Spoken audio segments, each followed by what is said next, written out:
വടകര പുതിയ ബസ് സ്റ്റാൻഡിൽ മധ്യവയസ്കനെ മരിച്ച നിലയിൽ കണ്ടെത്തി. പഴങ്കാവ് സ്വദേശി പവിത്രനാണ് മരിച്ചത്.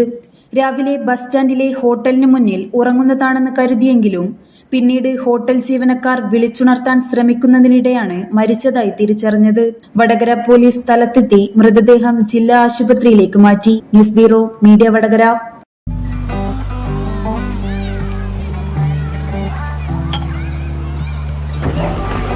എപ്പോ നോക്കിയാലും പിള്ളേർക്ക് ഒരു കളിയേ ഇല്ലു. നിനക്കെന്നാ വേണ്ടേ? പിള്ളേർ കളിച്ചോട്ടല്ലോ മോരാ.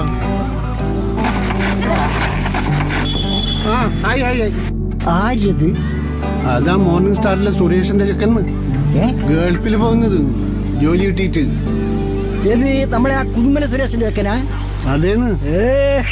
കഴിഞ്ഞ ആഴ്ചയും കൂടെ കളിക്കാൻ പറ്റിണ്ടായിരുന്ന ചെക്കൻ. ഓന് ജോലി കിട്ടിയ? ഓന് മാത്രമല്ല, ഈ നാട്ടിലെ എല്ലാ പിള്ളേർക്കും ജോലി കിട്ടും.